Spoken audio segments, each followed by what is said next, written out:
TIAA is on a mission. Why? Because 54% of Black Americans don't have enough savings to retire. So in collaboration with big-name artists like Wyclef Jean, TIAA released Paper Right, new music inspiring a new financial future. With 100% of streaming sales going to a nonprofit that teaches students how to invest. Stream Paper Right now and help close the gap. If you're a nurturer, your deepest why is that you love making it safe for other people to thrive. Your superpower is just your sanctuary, and you're always looking out for people. And the reason for that is you just want them to do well, right? And you're really good at that. You just comfort us. Those are the strengths of a nurturer. Hi, and welcome to Deep Leadership. I'm your host, John Rennie. Well, I hope all is well with you today. It is another beautiful day here in North Carolina, and this episode is brought to you by our sponsors, Habit Stack, Ignite Management Services, and Liberty Strength. These sponsors help me bring these shows to you each and every week, so I encourage you to click on their links below and check them out. Also, I want to encourage you to join us on our growing YouTube channel. Search for Deep Leadership on YouTube for videos of all my interviews and exclusive content. Well, that is it. Today we're going to be talking about connecting with customers, and my guest is Christina Frei. Christina is a marketing expert who helps business owners find their voice. She has developed a list of marketing archetypes that help entrepreneurs better connect with the right customers. Now, this was an interesting discussion that I know will be helpful in your leadership journey. So, are you ready to dive in? Let's get started.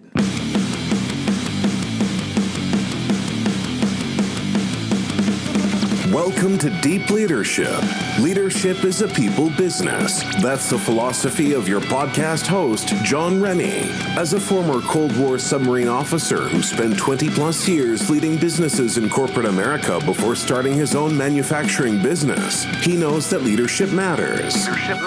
Are you ready for some real-world actionable advice from John as well as his expert guests? I'm ready. The show starts right now. Welcome to the Deep Leadership Podcast. Today I'm joined by Christina Frei. Christina runs a boutique marketing practice called Innate Marketing Genius, where she helps solo business owners own their voice, market to their strengths, and get the right clients consistently. Her holistic marketing approach grew out of a lonely and chaotic time when she moved to Boston on her own, and she discovered her unique way to connect with people. She recently gave a TEDx talk about this subject. She has developed a marketing system that helps business owners understand their marketing archetype so they can better connect with the right customers. And I am excited to have her on the show to help us understand how we can better connect with the people who buy our products and services. So, Christina, welcome to the show. Thanks so much, Sean. Great to be here. It is nice to meet you, and I'm really excited to talk about this subject. So first of all, though, before we dive deep into this idea of archetypes, tell us what you do at Innate Marketing Genius. Like, why do clients come to you in particular, and what makes your company so unique? So sometimes when you're in business for a while, you know who you're meant to be serving, but it's a little bit challenging to really demonstrate the beauty and depth and impact of what you do with your clients out in the wider world, right? And so what I help people do is own their inner authority out in the wild blue yonder, right? Just like be that incredible communicator and value provider. And I do this with what I call content-rich strategies that show that you know what you're doing and you care about people. So that could be things like this, like a podcast or a signature talk, or just something that is deeper than a bunch of Instagram posts. I mean, that doesn't work? I mean, if you just put pictures of your... You can be strategic about that stuff. I'm just saying. Well, that's interesting. And I really like what you're saying there, because I think one of the things we're going to talk about is that, you know, marketing is connecting humans to humans. And I think we forget that sometimes. We think it's company to customers, and it's really always a human to human connection. So I'm really interested to hear about these archetypes and helping us think differently about the way we do marketing communication. So first of all, how did you discover these marketing archetypes? I mentioned you discovered a unique way to connect with people through your experience moving to Boston. Maybe you can talk us through a little bit of that and then how that kind of got into these marketing archetypes. Sure. So when I moved to Boston, I knew I was going to start a marketing company. I won't bore you as to where that came from, but I knew it was time for a field study just to try something that I had happened upon. And it was a way to identify for any business owner, like their favorite way of serving humans. It's sort of this sneak attack guided journey I take people on to just really get into the juice and the energy of how much you love helping other humans, right? I have a way to do that. It takes about 90 minutes. And what came out of those sessions, because I worked with 40 people over 4 months to just really see if this was going to work. And it was sort of the inner side of marketing, because there's the inner side, like, who are you? What do you care about? Like, what do you want to say? And then, of course, there's the outer side, like, what are you going to use as far as your marketing vehicle, and how are you going to make that work, and how are you going to get your numbers? And this was the inner side. So every single time I did one of these guided journeys, what came through for me hearing them was this like image of a character, right? I was just like, you're like a master of ceremonies, or wow, you're like this incredible, what I now call adventure guides, where you're just out up front being bold. And it was just all from what I heard people reflect when they got honest about how they absolutely love helping other humans. So that's where that all came from. I was like helping these 40 people, and then I had 40 archetypes. And then I'll just connect a couple other dots. I looked at those because I had to give a talk, and I was like, what am I going to talk about? And I found that there were 5 really solid categories: nurturers, adventure guides, door openers, steady presences, and celebrators. I found those in 2017, and I've never had to amend it. I'll tell you all about what those are, but that's where it all began. Well, that's interesting. And so were you the people that you were dealing with, this 40 people you're talking about, these were solo entrepreneurs? These were that had businesses? Yeah, I'm glad you asked that. Yes. They were anybody from real estate agents to accountants to, like interior designers or life coaches, people who, you are your own brand. Yeah. With those kind of business owners. So my question to you is, what I typically find with people who are leading businesses or entrepreneurs like myself is that we're really good at making a pizza, for example. We may be really good at selling houses, but we're often terrible at talking about how we sell houses or make pizzas, right? So we're the worst at marketing. So we're really good at something, but typically it's not marketing. So did you find that as you were talking through with these individuals that they had some sort of deep passion for what they did? I love what you said. They really, you tried to uncover how they help other humans, right? Is that, and so you're helping others. How they love helping interject. Yeah. Yeah. So when you ask those questions, that's when you sort of get to the heart of who they are and why they do what they do. Is that right? I mean, I'll just tell you the behind the scenes. Like, you basically, in that journey, you go to a place that you generate out of thin air, and it's the place that just makes you come alive. And when you're there, you start sharing it with others. This is part of my process. And I call it sneak attack because it's basically you getting to decide, how would I like to share it with this other human who would really benefit from it? This is all in your mind. This is all like a visualization that you have control over, but you really have to surrender to, because you're always listening for like, what would really be life-giving? How would I truly love to help this other human in this beautiful place that I've generated? And, and every person I've ever worked with has a slightly different way of offering. Just that offering process. It's wild. I never expected that. It's like just me taking people through a journey, and then it starts revealing like, well, some people love to be all huggy and warm, and they're like all about that. Some people are just very cool, and they're like, I'm just going to beam that vibe over to that person. I'm not going to talk to them. Other people are super playful and filled with all kinds of flair, So it always revealed something. Yeah, interesting. And I do like one of the things that you when you say helping, one of the things that I found and I learned early in my career is that when you think of, I always said to myself, well, I wasn't a salesman, right? I'm not good at sales. I'm not good at marketing. I'm good at what I do, which is operations and making great products and designing great products.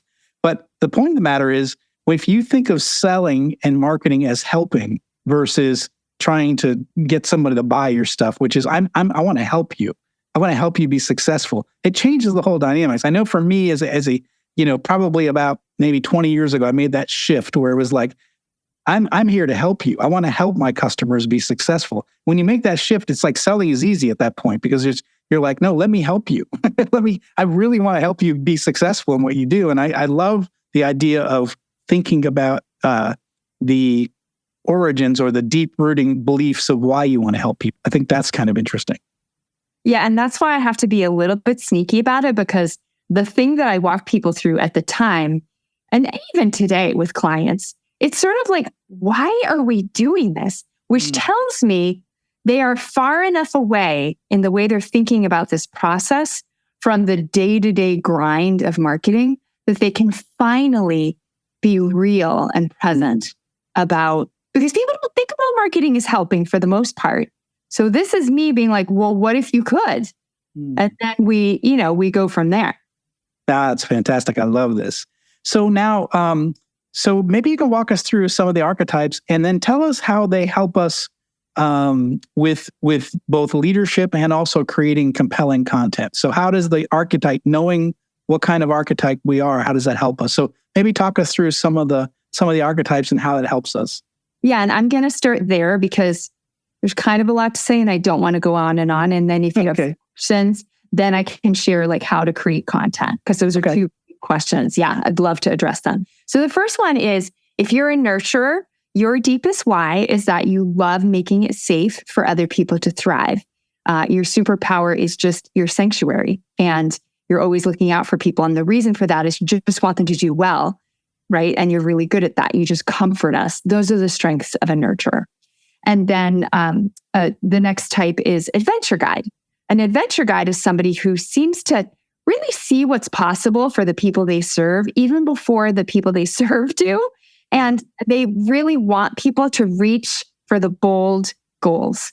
Like, just let's do this. And the way they help is not by pushing people, which is tempting. It's by reaching for boldness themselves. So they actually model the behavior they want to inspire in others, and they do an amazing job. So those are adventure guides. Then you have door openers. These are what I kind of think of as like the Da Vinci of these types, meaning they love to look at every different angle of a situation or many different ideas, or it's like entire new worlds open up just in the way you look at something. So it's that opening the door of perception. And their strength is that they never get rigid in the way they think about anything. There's always a different way to get at it. Incredible problem solvers, incredible educators. Okay, so that's door openers. Also, I like to call them diamond minds because they're multifaceted. Then you have steady presences, a little bit a different energy. Steady presences are sort of the calm in the storm, the lighthouse, the pillar. They are these deep treasure troves of resources, expertise, people that they know, like they just go deep. And these are the people who also like marketing the least, because they don't want to go out and go after it. They want people to actually come find them, and then they solve every problem. Their deepest why is that they want to assure you can get through anything, and they're going to help you do it. The last type is a celebrator. A celebrator is somebody who they really come off as like, wow, they're the life of the party, or wow, they have all this design sense. Their deepest why, though, is that they want to bring the good life. That is a healthy celebrator. They want to up-level people's enjoyment of life, whatever that means. And they might be the one that brings like the humor, or, again, they're really, really fun and they're the walking party. So that's a celebrator. Their superpower, I would say, is that they're really good at appreciating. They can move mountains by just recognizing the things that are going well and to really recognize the joy in their life. So that's just sort of the real top level of the 5. And of course, people can be a combination of 2. But when you get to like more than 2, then we need to talk. Because this is here to help you focus, not to give you a million ways to be.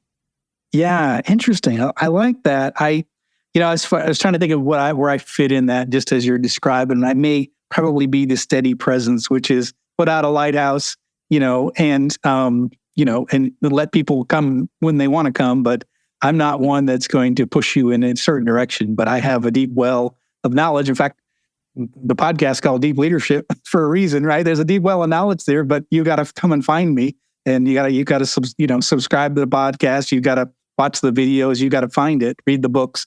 But I love this. And the second part of my question was now if you know these and you know these about yourself, how does that help you create compelling content and really with your communication techniques?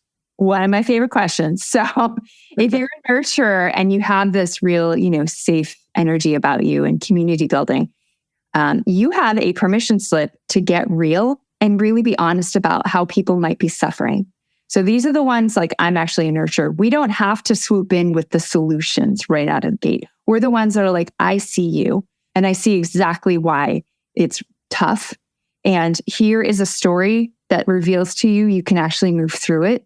And here's where I'm going to take you. So that's kind of the foundation of how a nurturer needs to present. They sometimes feel very confronted by that because it's like, but I just want to bring the warmth and the coziness. It's like, but you're the ones who are the best at being real. Mm-hmm. So those are nurturers. So when you tell a story, you want to ask yourself, like to create content specifically, you want to really get clear on why are you making it safe? Like, what is it that is possible for people when it is a bit more safe for them to thrive? What does thriving look like, right? That's a huge question, like a driving question for nurturers. The other one is sort of the other side of that coin. What are the monsters you're protecting us from? Like, why is safety even important, right? So what is that going on? And then the final question for them is, how do you love to bring sanctuary? Because every nurturer has their own way of creating that. Like for me personally, I love offering new ways of looking at things. I got a little door opener going on. And so I actually create safety by doing that. I make it safe to actually look at things in a different way. That's where I'm coming from. So that's nurture. I'll move on unless you have a question about that. No, I love it. I get it. I understand it. So that's why. Okay, great. Yeah. So adventure guides, again, very, very different energy. An adventure guide, because you are so good at showing that really great possible goal on the horizon, you just need to tell us all about that. Like, what is possible if we engage with you? And what's interesting about that is we don't really need to hear all about your expertise or how credible you are, at least not right out of the gate. Maybe that comes later once you're 3 steps into the marketing / sales process. But right in the beginning, it's like, what's possible? And you're the ones who are using more visuals and, just getting us to see it. Because when we see it and we see you reaching for it and achieving it, then we just want to work with you. And that's the adventure guide. So okay. The question for content generation is really, what are those bold goals that a lot of your clients are kind of afraid to reach for, but you're helping them get there? What is a common one? Also, what is a bold truth that people really need to hear right now? A lot of adventure guides are kind of recovering because they've been so bold in their life and people have given them a lot of pushback. But sometimes it's just time to speak the bold truth, right? So that's an adventure guide telling a good story. That's how you create content. And I have very specific questions. I'm not going to give you every single one, but a good one is overall, what are those bold goals you want them to reach for? And then how are you going for one too? That's another one. What are your bold goals right now? So you can talk about them and illustrate where you're doing. We'll be right back after a quick word from our sponsors. Leadership skills are like any other skills. You need to practice them to get better at them. Best-selling leadership author John S. Rennie knows this. That's why he's written a new book called You Have the Watch. It's a guided journal for leaders designed to take you through an entire year of leadership training. By the end of the year, you will master 50 of the most important leadership skills. If you want to have a greater impact on the results and people in your organization, go to youhavethewatch.com and pick up your copy today. This episode is brought to you by HabitStack. HabitStack is an accountability system for business leaders and their teams.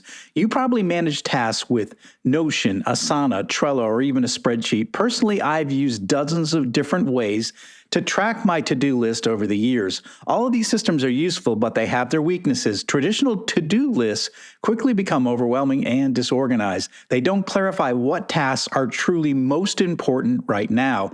They also don't build accountability habits.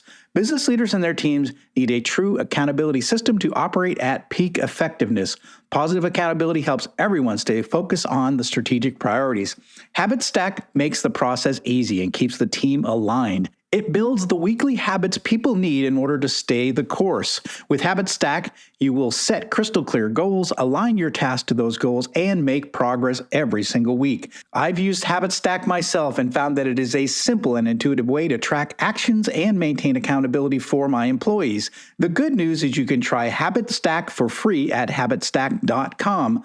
And also, for a limited time, the team at Habit Stack have agreed to provide the listeners of Deep Leadership with free one-on-one training, not just on the software, but also on how to leverage accountability in the right way with your team. So sign up for a free trial at habitstack.com and then tell the team you heard about them on Deep Leadership to get the free one-on-one training. Get Habit Stack and get your strategic priorities done. Go to habitstack.com today to learn more. This episode is brought to you by Ignite Management Services. Ignite is led by Mike Watson, who you might remember from episode 137. Mike and his team believe that everything starts with leadership. Whether it's strategy execution or cultural transformation, it's the role of the leader to create the conditions for their people to succeed. The team at Ignite can help you develop critical habits to enhance your leadership capability and transform your business. Ignite Management is now offering the Resilient Leadership Assessment Tool. This is an online questionnaire designed to assess and guide leadership development, coaching, and team building. It provides leaders an opportunity to gain insights into their leadership strengths and development needs. After taking this assessment, you will receive a custom, detailed report that provides practical and actionable recommendations to enhance your effectiveness. I have taken this assessment myself and found it to be extremely valuable in helping me make changes to my leadership approach. Right now, Ignite is offering 15% off the price of this tool to the Deep Leadership audience. Go to ignitemanagement.ca and enter the code START15 at checkout to get started today. This episode is brought to you by Jeremy Clevenger at Liberty Strength. As a high-performing leader, you know that leadership isn't about telling people what to do, it's about leading by example. And for most people, the one area that they are lacking when it comes to leading by example is their health and fitness. By improving your health and fitness, every other area of your life improves. Your energy skyrockets, your sleep improves, your confidence increases, and more. But how can you get and stay fit as a busy leader? Well, you do what you've always done. You hire the best people for the job. Don't struggle on your own. Put Liberty Strength in your corner. Jeremy and his team will work with you to take your physique, mindset, nutritional habits, and more to the next level with his step-by-step, all-inclusive coaching program. I've worked with Liberty Strength for the past 2 years, and I'm in the best shape of my life, and I'm still hitting strength personal records at 56 years old. If you want to step up your game, reach out to Jeremy at libertystrengthtx.com to find out more and get your initial consultation scheduled with him today. Door openers, because you have a million ways of solving problems, lots of ideas, your challenge is not creating content ever. It's more like, how do you stay relevant to the people you're providing value to or could provide value to by scanning across everyone you're working with now and figuring out, and this might take some time to really see like, okay, what are those top 5 things people are struggling with right now, right? And then if I were advising someone, pick one of those top 5 issues, and then go take a hike with your dog so that your mind can be free to come up with like 50 ideas that you want to present around that, and then come back down to just one. The reason door openers really just need to do one little bite-sized thing at a time is that you're naturally asking us to innovate, and that's unsettling. So break it down. Make it bite-sized. We need like the little trial period from you, So that's the door opener. And then for steady presences, this is where you probably live. Your whole thing is how do you, what is a resource that you would love to just talk about because you're excited that it's just so helpful to a lot of the people you serve, or a piece of expertise, of course, or a person that could swoop in and, solve a problem or have a different viewpoint. Now, the way to really tell the story, and this is the best way I think that a steady presence can get at the goodness of what they do. Go do something where you can deep dive into your work. That might be going to a conference. It might be, having a powwow with some of your work colleagues. It could be anything where you're just really understanding more deeply what you do or just learning something. And then coming back and sharing that. And it is okay for you to go completely over our heads. Here's why. What I've noticed with steady presence is we actually don't care if we understand you. It's all we care about is that you understand it. Because then when we have a problem in your lane, we'll come to you because we know you've got it. And the complexity, right? It's just wild. I've seen so many steady presences give talks. I'm like, I don't understand a word they're saying, but I love it. And I can't stop listening. And I want to do business with them. It's interesting that you say that because, right now I'm working on my doctorate, strategic leadership. And I'm 56 years old and I'm diving into a doctorate degree. And why? I don't know. Maybe because it's I want to dive deeper. I want to learn more. I want to be able to share it with the people that are listening to this podcast, the people that read my books. I want to share more and more of what I'm learning through my experience, 30 years of leading people, but also the academic side as well, digging deep into that side. So it's interesting. So when I noticed that I probably fit in that category, and then I was like, you're like, oh, you go do something where you dive deep and you take that and you bring it back to your audience. I'm like, okay, that's me. They definitely fit that category. You don't need to wait until, maybe you're not already, but you don't need to wait until you have those letters past your name. You can geek out. I call it geeking out in public. You just... Oh, yeah. Now. Oh, no, look at my website. I put some of my papers I've written on there, and they are a total geek out. So they don't make sense to anyone except maybe me and my professors. Right. But I hope it sounds like you're having fun with this, and that's fantastic. I just want to point out that the fact that those papers are there speaks louder than any conscious understanding that I might have of that paper. Yeah, that makes sense. And then celebrators. Celebrators, they're the ones that I think look at me sideways the most. I tell them how to tell a story. So celebrators are all about enjoyment of life, and they're really, really good at it. And of course, enjoyment of work too, and the people that they work with. So it's literally just look around how you serve and work and do your thing every day, and identify what are the things that you enjoy the most. What are the things where there's the most life? Who do you appreciate, even as fellow leaders, that you could really bring in and talk about? That's where your content is. What is it you're enjoying and who are you appreciating? And I'll give you one example because I always feel like it seems so fluffy to just start with that as your marketing. But one thing is when the NASA space program was on in the 60s, one of the biggest influencers was John F. Kennedy. And I actually see him and the science fiction writers of the time as the celebrators of that effort because they were the ones that appreciated the potential of going to the moon. And I think they were a huge factor in getting billions, if not trillions of dollars moved in that direction. Because everyone suddenly was like, oh, there's this power that comes from a celebrator really appreciating openly and seeing the potential. It just moves mountains. So I'm not saying that lightly. Yeah, no, I can definitely see that. And it does make a lot of sense. I'm sure our listeners are listening in and they're saying, I fit into this category. I maybe fit in this category. How can someone discover really, is there a method to be able to discover which archetype you fit into? Oh, yeah. This is basically the question I got when I started doing these talks. So I spent a year coming up with an assessment and it's up. So it's actually free and people can just take the assessment. I'm sure it'll be in the show notes. Yes. It takes about 5 to 7 minutes. I have one thing to say about it. Let it stir you up a little because I would imagine if you're listening to this podcast, you're someone who already likes helping people. The challenge is not, oh, are you someone who likes helping? I already know you do. The challenge is to be honest with how you're maybe not predisposed to help. So you can really focus down on that deepest why. So a little courage, a little honesty, that'll help.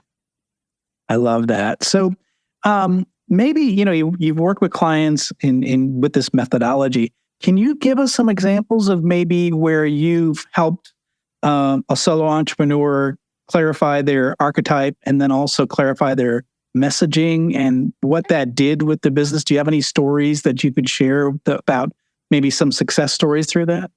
Yeah, I actually was just working with a client this afternoon that is a great success story. So here is a financial advisor who's one of the smartest people I know. It's just all the Ivy League education he could possibly get and lots of clients, believe it or not. And he came to me because he was ready for a refresh. He was sort of on a plateau, maybe a little bored.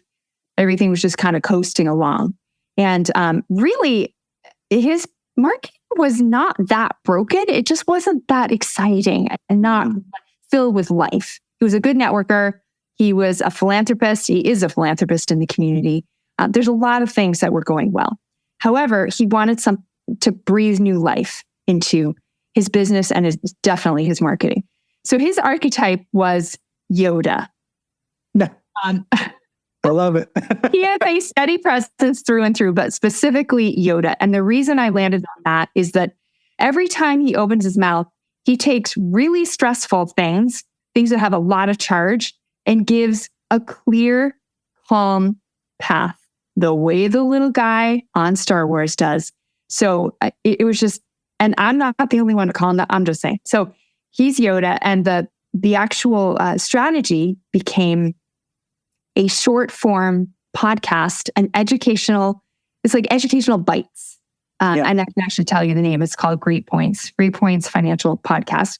And he's been doing this now for 3 years. Oh, wow. And what has happened with that is, when we market, it's not just to the wider community, which that's been going all right, but it's also to the people you're already serving. Like, he's able to give, someone who just inherited some money and has no idea what to do with it. He has a podcast episode just for that. And what look it is to just give that to someone who you're already working with. Yeah. Because as you know, anyone who's a financial advisor, you have to keep the clients that you have as much as you need to get new ones, right? Not only that, but he's actually gotten a new advisor, like a younger advisor who found him through Spotify or wherever he was listening to a podcast. He's like, this guy, I want to work with him. So things like that have been happening. And then he builds alliances with the people that he brings on to interview on the show, because he's doing that now. He used to do just educational bites. Now he's kind of interspersing some interviews. So then they actually reach those audiences, right? They kind of combine on it. You know how this goes. You're a podcaster. So that has gone, like today, I'll just tell you my favorite part of this. Today in my networking meeting, he got up in front of like 30 people and he did a live broadcast just for fun for 10 minutes. He's like, I'm going to post this podcast. I'm like, what are you doing right now? He's like, yeah, I know it. He was I shouldn't say terrified, but he was pretty terrified to start this one. Yes. Now he's like, he's kind of outdoing me. Like, I do a podcast, like I would never do what he just did. That's so yeah. And he's like becoming this known commodity. He's out in the community doing stuff for late. I mean, yeah. So that's one of my favorite. Like, I just see him a lot. So it's just top of. I love that. And one of the things helped me to understand this because, I run a business, I'm an entrepreneur. But a lot of times I struggle with social media, you know what I mean? People say, oh, you should post everything about your life and share and this, that, and the other thing. But I have a hard time, to me, is like this podcast about leadership is I want to empower people to be great leaders. It's not about me. It's about others, right? Empowering others to become really great at what they do. So it's not about me. It's not my story. It's not me in front of, but then you have to be there. You have to put a person to the story, right? So you have to be present in those stories. So how do you help people maybe like me who are struggling to say, I don't really want my face in front of all this stuff. I just want to share this knowledge and this wisdom. And it sounds like your client was similar. He was sort of in the background, an expert, but now he's sort of in the present. So that's a big shift for people. And do you help them through that journey? Yes. So a couple of things about that. I just want to start off with, how you help people both on social media and otherwise. One of my favorite ways, other than my journeys and all the kind of inner work that I do with clients, is to do field studies, right? Like, I bet that there are enough people around you that maybe they are people who work for you or they're clients or both, customers, I should say, who you could actually have a real talk with and say, hey, I have some questions about where the value really is in when I communicate in a certain way, right? So like when I work with clients who are a little bit lost about how to show up, not only do I go through the archetype stuff and figure out a good strategy for them, but I also, it's time to just get out and hear it from the people you're actually helping, right? Today, and you're getting results from. And 9 times out of 10, when we do that, the things that get reflected back to us are pretty different than what we think. I call it like that's your client service brain versus your marketing brain. Your marketing brain just wants to get it out there and get attention and get results, right? Your client service brain is like, how can I serve this person and make their situation better? That's a really different brain. Mm-hmm. So, that's my way of getting you into client service brain. Is just really, you can actually figure it out for yourself by really thinking carefully about but I think it's also healthy to just let them speak on their own behalf about what you've done for them. Now, when you hear that and you hear 5 different or 10 different or however many, you're hearing from the field what people get from you. This is how I landed on the archetypes. This is really, getting real about what works and what doesn't work. Then you're going to see, oh, okay, maybe people absolutely love it when I talk about my family in this particular way because it helps them get from here to there. Maybe they didn't have hope about this particular thing, but when I told them a personal story, it did help them. So in that situation, so I can't basically read your mind as far as what is your secret sauce. But what I found again and again and again is that everyone has kind of a secret sauce on what is life-giving in the way they communicate. And it doesn't always make sense. I'm trying to get at it with these archetypes. It's not always comprehensive and perfect, right? There's the voice, the human voice, and our power to help others and serve and transform others. It's complicated. It's, sorry about the dog. We have a dog situation.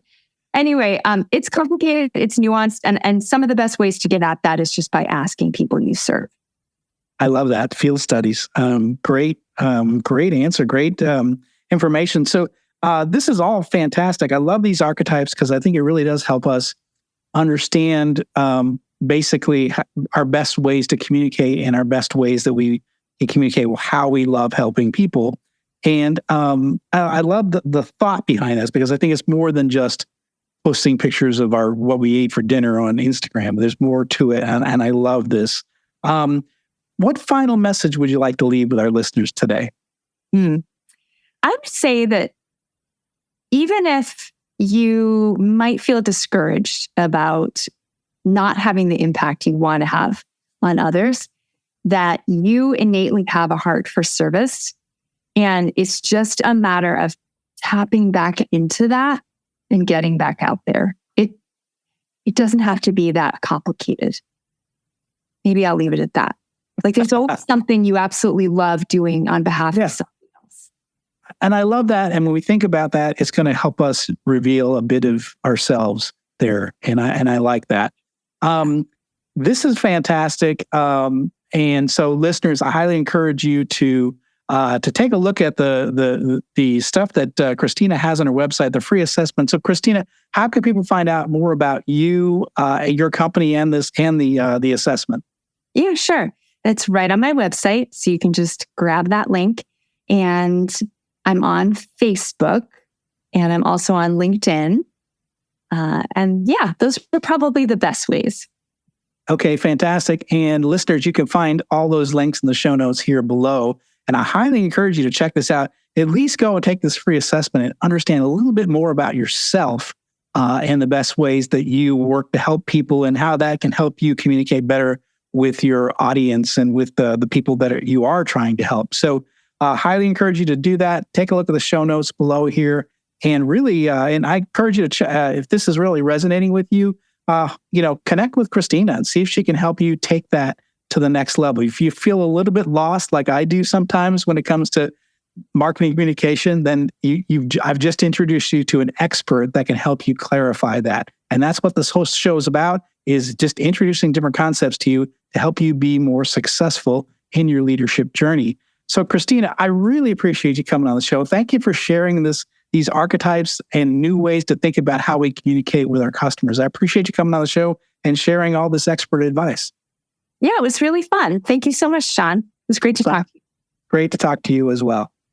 Well, that's it for today. Thank you for listening to Deep Leadership. If you like this podcast, please subscribe and share so we can continue to build a world with better bosses. Until next time, this is John Rennie saying take care and lead well.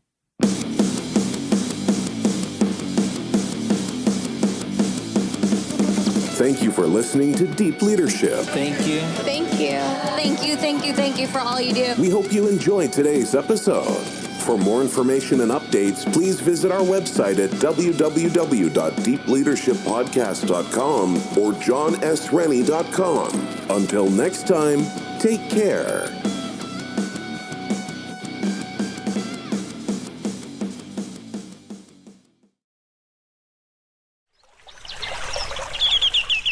Are you passionate about saving the planet for future generations? Do you want to learn how to do it?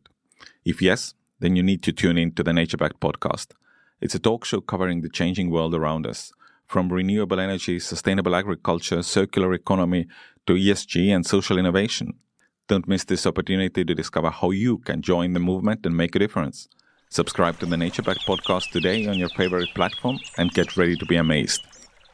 Miles, are you ready to record our promo for Season 2 of the Wanna Bet podcast? David, have you ever seen a grown man naked? Miles, we're not here to quote lines from Airplane. We're here to tell people that Season 2 starts August 18th. But I like Airplane. I know you do, but Wanna Bet is a sports betting podcast. Each week we bet $1,000 on the NFL teams and games that we love. Well, that sounds like fun. It is fun. And last year you picked over 60% of your games correctly. How'd you do? We're not talking about that. We are telling people that they can find us every Friday. So no more movie quotes. Roger.